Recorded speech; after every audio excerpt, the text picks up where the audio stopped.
राहुल गांधी और उनके नेता की आज उन दो गलतियों के बारे में बात करेंगे जिसने ये सेट कर दिया है कि न सिर्फ 2029 में कांग्रेस की राह मुश्किल हो गई है, बल्कि बिहार विधानसभा चुनाव में उन्होंने बीजेपी को एक पॉइंट दे दिया है जिससे वो मजबूत हो गई है। नमस्ते, मैं हूं वैभव दीक्षित। सबसे पहले मैं बात करूंगा कांग्रेस के नेता डीके शिव कुमार की, जिनके एक बयान ने कांग्रेस को उल्टा उसी जाल में फंसा दिया है जिस जाल में 2024 लोकसभा चुनाव में कांग्रेस ने बीजेपी को फंसाया था और बीजेपी को इसका भारी नुकसान हुआ था।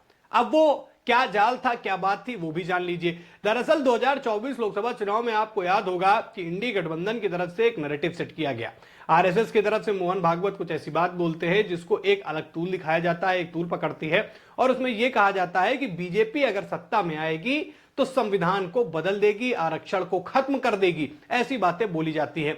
हालांकि नरेंद्र मोदी, अमित शाह, बड़े बड़े नेताओं ने, स्वयं मोहन भागवत ने ऐसी बात बोली कि संविधान बदलना कोई खेल नहीं है, आरक्षण खत्म करना कोई खेल नहीं है। लेकिन उस बात का इतना नकारात्मक प्रभाव पड़ा 2024 लोकसभा चुनाव में कि बीजेपी को पूर्ण बहुमत जो है वो नहीं मिली, उसे गठबंधन का सहारा लेना पड़ा। अब सोचिए, वही जाल जो कांग्रेस ने बीजेपी के लिए बुना था, वही जाल अब कांग्रेस पर उल्टा पड़ गया है। कैसे उल्टा पड़ा है वो मैं आपको बता देता हूं। दरअसल हुआ क्या कि डीके शिव कुमार एक इंटरव्यू के दौरान मुस्लिम आरक्षण को लेकर यह बात करते हैं कि उसको लाने के लिए हम कुछ बदलाव करेंगे। अब उस पर काउंटर करती है बीजेपी। बीजेपी कह रही है कि ये ओबीसी आरक्षण को खत्म कर देंगे और मुस्लिम आरक्षण को लाने के लिए उसको ओबीसी की जगह जो है पूरा मामला मुस्लिम आरक्षण पर आकर कांग्रेस लाके वो खड़ी कर देगी। यानी कि जो जाल बुना था बीजेपी के लिए, उसी जाल में एक बयान ने फंसा दिया कांग्रेस को। अब मैंने पहले भी बताया इसका प्रभाव क्या देखने को मिला था। हालांकि डीके शिव कुमार ये कह रहे हैं कि वो छोटी सी क्लिप गलत तरीके से दिखाई जा रही है। मैं कोई नासमझ नेता नहीं हूं कि मुझे पता नहीं कि क्या कैसे बोलना है। अब वो बचने का तो प्रयास कर रहे हैं, लेकिन बीजेपी भी काउंटर कर रही है। एक बार सबसे पहले आप बीजेपी नेताओं के बयानों को सुनेंगे, जब इस बयान को सुनेंगे तब आपको समझ में आएगा कि बीजेपी ने पूरी तरीके से अब इस बात को टारगेट कर लिया है कि इस बयान से ही अब राजनीति चलेगी, बिहार चुनाव में भी और आने वाले 2029 लोकसभा चुनाव में भी। सबसे पहले यह बयान सुनिए। भारत के संविधान में religion based reservation is not permissible. आपको पता है, डॉक्टर अंबेडकर की उक्ति को भी हमने कई बार कहा है, अभी फिर पढ़ दूंगा। आप बैकवर्ड जो हैं, बैकवर्डनेस के आधार पर रिजर्वेशन देंगे। सीधा 4% मुस्लिम्स को हम दे रहे हैं reservation on government contract. It is simply not permissible, illegal, unconstitutional. फिर भी आप किए जा रहे हैं। तो ये जो मुस्लिम वोट बैंक पॉलिटिक्स में वन अप मैनशिप चल रही है, ये कहां तक जाएगी? बीजेपी इसकी बहुत भर्त्सना करते हैं। सुन लिया कि कैसे काउंटर किया जा रहा है कांग्रेस को एक बयान के लिए, और ये वो बयान है जिसने कांग्रेस के पैर पर कुल्हाड़ी मार दी है और उसका नुकसान देखने को मिलेगा भी। अब इससे बचने के भी प्रयास किए जा रहे हैं। ऐसा नहीं है कि बोल दिया तो बस चला गया मामला, अब इस पे बचने के भी प्रयास किए जा रहे हैं। अब आप जरा डीके शिव कुमार का वो बयान सुनिए जिसमें वो कह रहे हैं कि वो नासमझ नेता नहीं है, उसको गलत तरीके से उस वीडियो को वायरल किया जा रहा है। कहने का मतलब कुछ और था, बताया कुछ और जा रहा है। डीके शिव कुमार का बयान सुनिए। I am a sensible senior politician than Mr. Nada. I have been in the assembly last 36 years. I have a basic common sense. I have not said that there will be any. I have said casually there will be so many changes after various judgments. Whatever reservation has been given as per the quota of the backward class has been given. I have not said that we are going to change the constitution or not that. Whatever they are quoting is wrong. They are miscarrying it. I am categorically telling that we are a national party. We know what is the constitution, how constitution is built. It is our party. We have brought the constitution to this country, and they are misguiding. I will take a breach of privilege on this. I will fight out a case. They are misquoting me. आपने दोनों बयानों को सुना। मतलब ये वो आग है जो अब लगना शुरू हो गई है, जो अभी चिंगारी है, ये अभी आग बन जाएगी। ये धीरे धीरे अब जैसे जैसे बिहार लोकसभा विधानसभा चुनाव पास आएगा, ये इसका अलग प्रभाव भी देखने को मिलने लगेगा और 29 के चुनाव में बीजेपी को एक पॉइंट भी मिलेगा। और सबसे बड़ी खुशी तो उनको इस बात की होगी कि जिस बात में हमको घेरा जा रहा था उसमें खुद आके कांग्रेस फंस गई, और ये कहीं ना कहीं एक बहुत बड़ा अंतर पैदा कर देती है। सोचिए, बीजेपी जो कि इतने समय देश में मजबूत पार्टियों में से एक है, लोकसभा की बात करें, और उसको एक बड़ा प्रभाव देखने को मिला, उसको झटका लगा 2024 लोकसभा चुनाव में इसी नैरेटिव के तहत कि आरक्षण खत्म कर दिया जाएगा।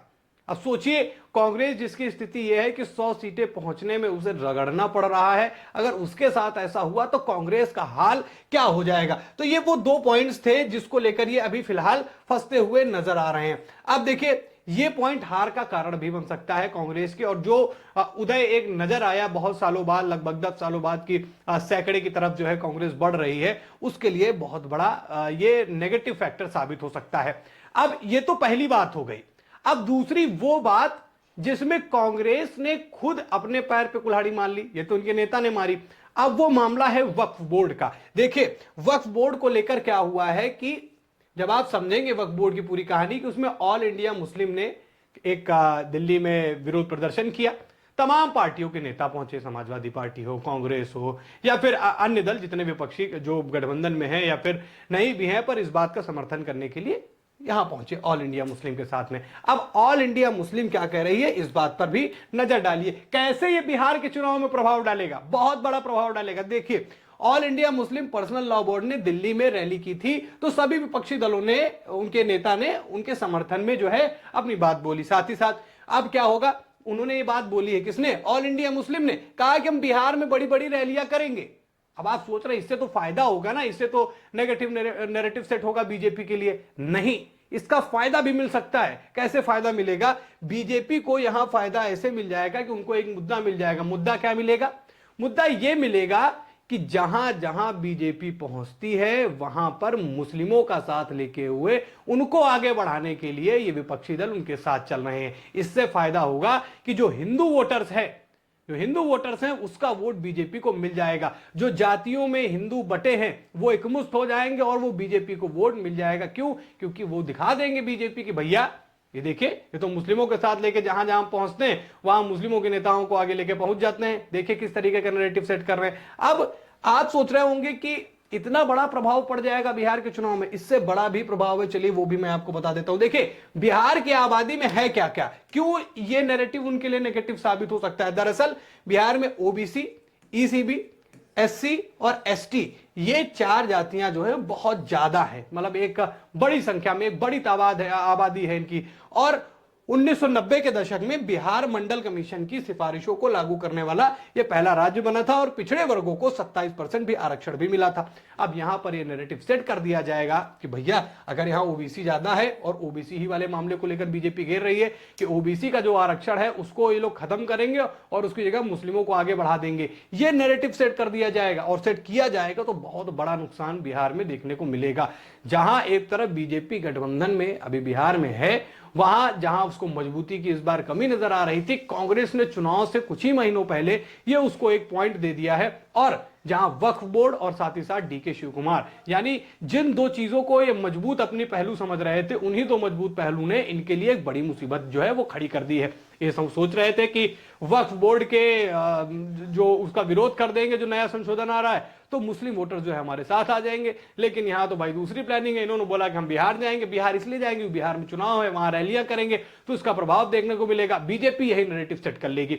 बिहार की राजनीति में बीजेपी अभी से भी एक्टिव है। अब विपक्ष आरोप लगाता है कि बाबा बागेश्वर का वहां जाना, अन्य साधु संतों को वहां पहुंचना, ये क्या एक इस सनातनियों को इकट्ठा करने का इशारा है। खैर, ये तो तमाम तरीके की इस तरीके की सभाएं, इस तरीके के आयोजन जो हैं वो देश के कोने कोने में होते रहते हैं। बाबा बागेश्वर को लेकर, इस बात को लेकर ज्यादा घेरा गया था।